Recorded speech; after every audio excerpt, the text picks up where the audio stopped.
మనం ఒక దీక్ష తీసుకున్నామంటే ఆ దీక్షకు సంబంధించిన బద్దులై ఉండాలి. అయ్యప్ప స్వామి దీక్ష అయ్యప్పని తలుచుకోవడానికి, అయ్యా అప్ప అని తలుచుకుంటాం మనం.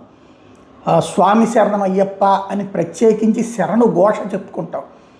ఆ దేవుణ్ణి మాత్రమే పూజించాలి. ఆ దేవుడు చివరికి భార్య అయినా భర్త పిల్లలైనా ఎవరినైనా సరే ఆ టైంలో అయ్యప్ప లేదా స్వామి అనినే పిలుచుకుంటారు.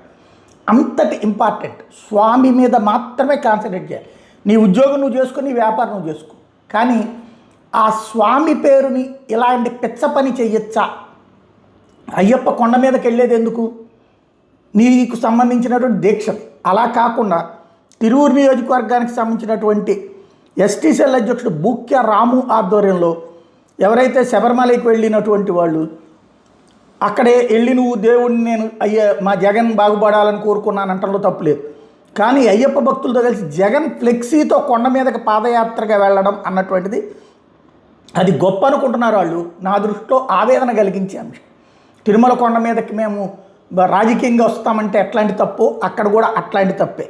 జగన్ మళ్ళీ సీఎం అయితే రాష్ట్రం సుభిక్షంగా అంటూ ఈ విధమైనటువంటి ఇది చాలా తప్పు పని చేశారు, చెయ్యకూడని పని చేశారు. అయ్యప్ప దీక్షలో చేయాల్సిందే అయ్యప్పని తలుచుకోవడం. రాజకీయాలు కావాలంటే వచ్చిన తర్వాత అక్కడ కావాలంటే దండం పెట్టుకోండి, కానీ ఇది పట్టుకెళ్ళడం ఖచ్చితంగా తప్పు. ఇది చేసామని గొప్పగా చెప్పుకోవడం మరో తప్పు.